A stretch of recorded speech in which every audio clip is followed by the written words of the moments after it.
So after discussing the processes involved in the payroll procedures, we now go to the physical payroll system, which can be subdivided into two using the basic technology or the simple technology and the advanced technology, like using ERP. As you can see here in the flowchart, so in relation to our discussion in the DFD, so the important information which will come from the production department here. That first is the job ticket, which will go to the cost accounting. We'll use as a basis for the updating of the WIP. Then it will go to the GL here, which will be the basis of the entry of the posting to the GL of debit, WIP, credit, wages payable. And then for the other one, the time cards will go to the payroll department. So another information, so the number of hours will be obtained from the time cards. Then another information which will come from other department personnel which is needed by the payroll is the personal action form. You can see here the information, most especially the hours. Based on the hours in the time cards and the pay rate and other employee details in the personal action form, so the payroll will be processed. So the employee payroll records will be updated. There will be paycheck. Then we'll go back here. What is this paymaster here? Okay. And then the personal action forms and the time cards, along with the payroll register prepared by the payroll will be filed here. And then you can see here the basis, okay, of the AP, okay, is a payroll register. Again, the equivalent of the AP packet or the three documents to undergo three-way matching. So if the payroll register is already uh, given, so this will be the basis of the AP in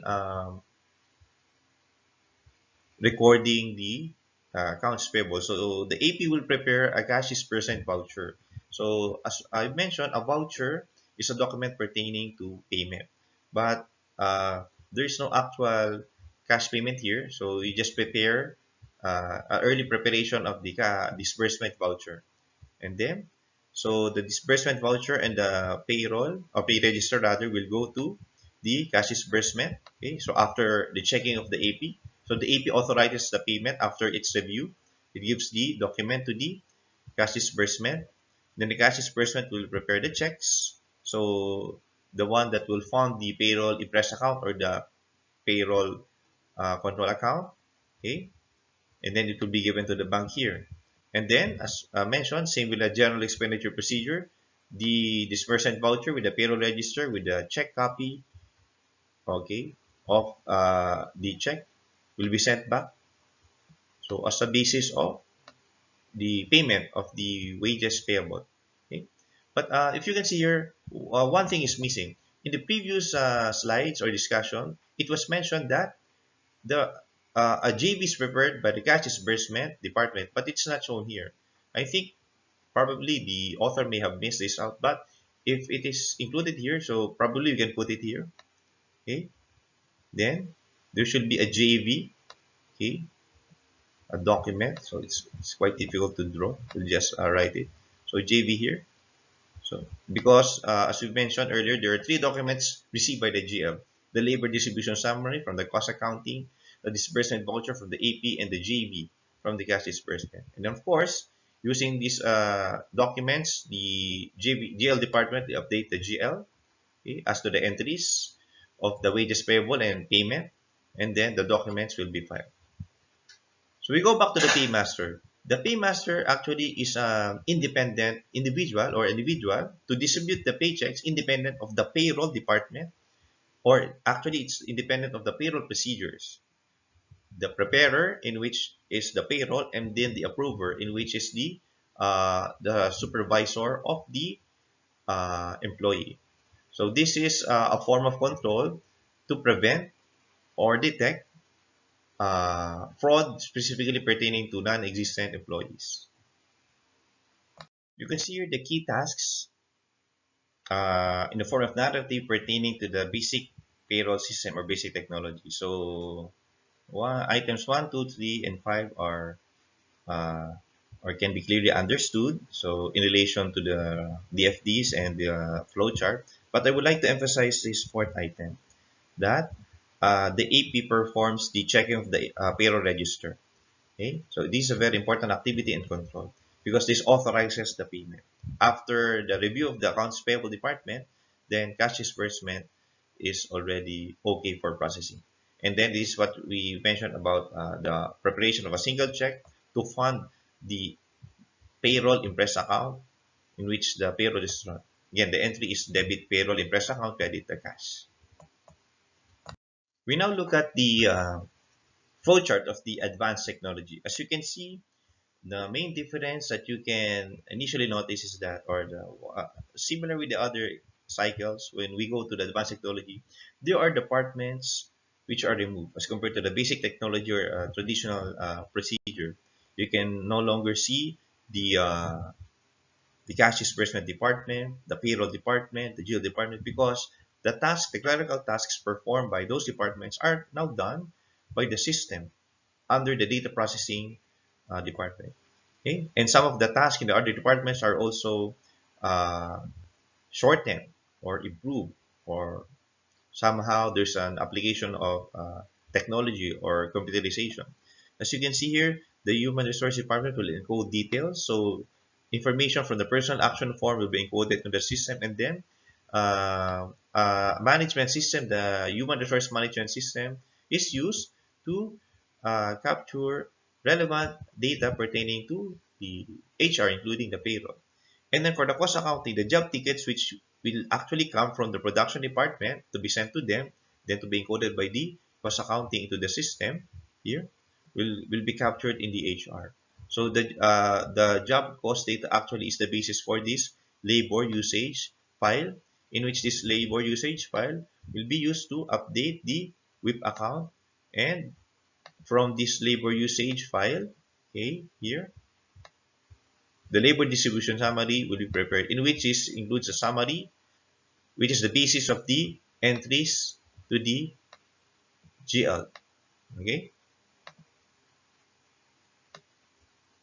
and then so another thing, so the employee will encode.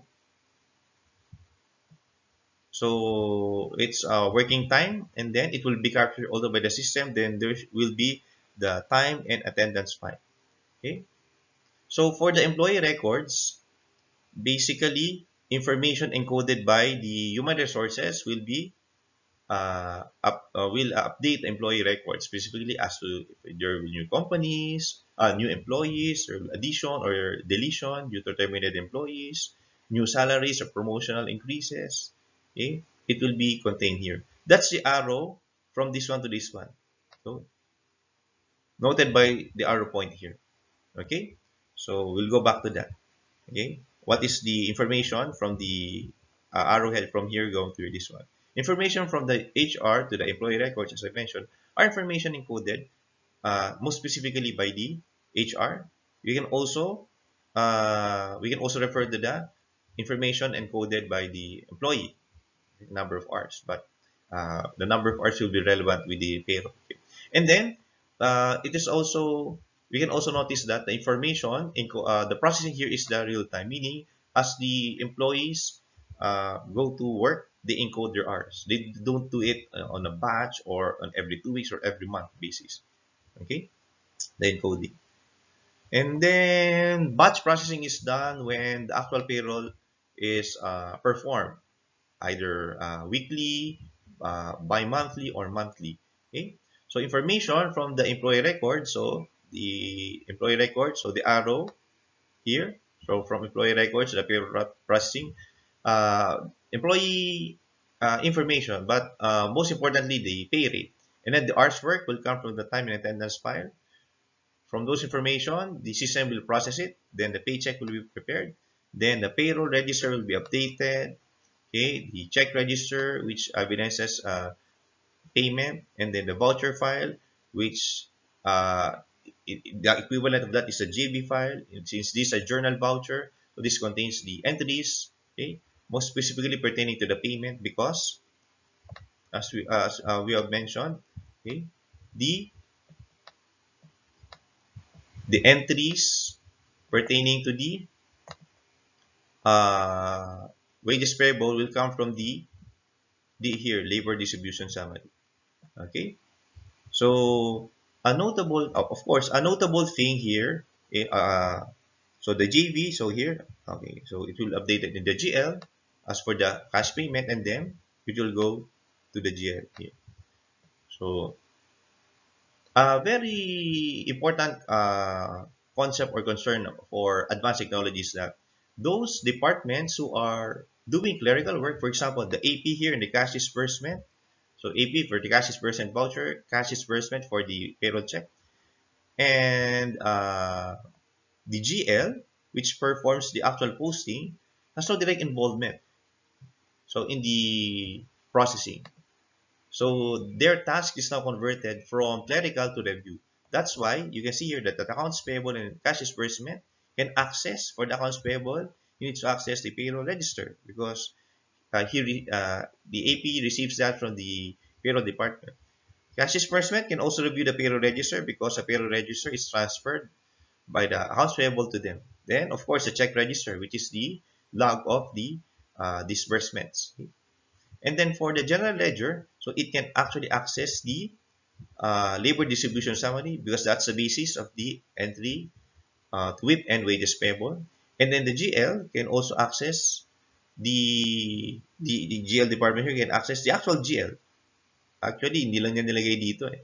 Maganda yung journal voucher. The journal voucher can also be accessed by the GL department by writing an arrow here, meaning the GL can go through this one, and then access the voucher file.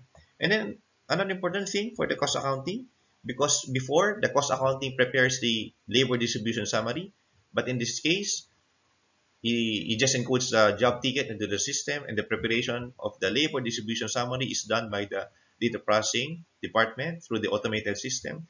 The cost accounting can print that, okay? So as shown here, print and review that, and then file it for its own use. As for the narrative description of the advanced technology or integrated technology for payroll, again, an important tool is the HRM. So it's a system used by the Human Resource Department for various activities related with personnel, as mentioned here, employee benefits, resource, skills, employee skills relation, of course, very relevant information about personal action forms, the rates, the deduction, and so on. Okay, the important characteristic of this one is that it's real time. So if employees need to access their files any time of the day, they can do so, okay, for inquiries. Okay, and it also records real time activities. Okay. And then for the human resource, of course, they are the ones who is in charge of the entering data in the employee records. And as for cost accounting, so they're in charge in the preparation of the labor usage file, which is the basis of the labor distribution summary, the document used uh, to record WIP and wages payable in the GL. Okay, so this is also done real time and so daily. So for the employee timekeeping, so basically the employees will enter their time in and time out. So for the time and attendance files, so there are various ways. You can use biometric devices, clocks. So the most common is the fingerprint. As for the hand vein scan technology, I'm also not familiar with this one, but based on my research, it's really using the system will analyze the characteristics of your blood vessels, so related with the veins to ensure that it pertains to you. And then for the magnetic swipe ID card, so it's like how credit cards are used, but in here it's your ID. And the variation of that is the proximity cards. The difference of that with the magnetic swipe ID cards is that you don't need to swipe, you just need to tap.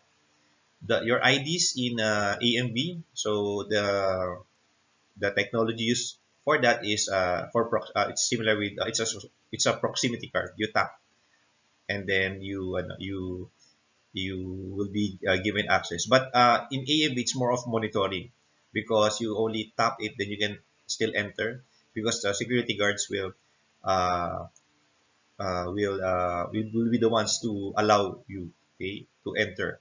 But for actual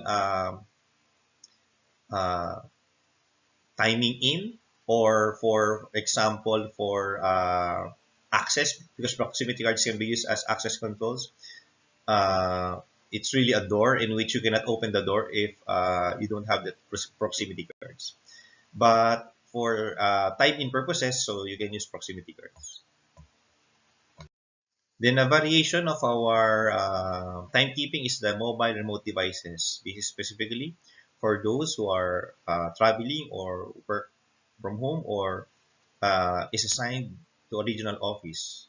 So that's usual. For example, your head office is in Singapore and you have a regional office here. So you need to time in using these mobile remote devices through PDA or cell phone. Although um, it really needs trust and confidence in doing this one. Okay, and at times, in addition to that, to this one, there should be output or milestone or reports that you need to submit. Okay, in addition to this timing, and then for the data processing, so the focus here is on the employee record file. So as we mentioned, this is an authorization file pertaining to the employee information, additions to the employee, deletions, changes in withholdings, amounts withhold, the pay rate, and other important information for processing the payroll. So for this slide, we will just be summarizing the activities done by the data processing department. So that is the computer department, the one in charge of the system, and the one in charge of the most of the activities now in the integrated or advanced technology, because most of the clerical tasks in the basic technology are now done by this department. Again, by the majority are done through automated processes using the system, from the labor costs, recording to WIP, overhead and expense accounts, preparation of the labor distribution summary to be used in the GL for the posting of the entry, preparation of the payroll and the payroll register, updating of the employee records, preparation of the paycheck, signing. It can be an automated signing, but usually for amounts higher than certain threshold, or for higher amounts of payroll paychecks, specifically for those in the middle and top management. This may require additional signature. Funds to cover the payroll fund, the preparation of the single check to fund the payroll account from the general cash account, and the preparation of the digital vouchers so that the entries will be posted to the GL.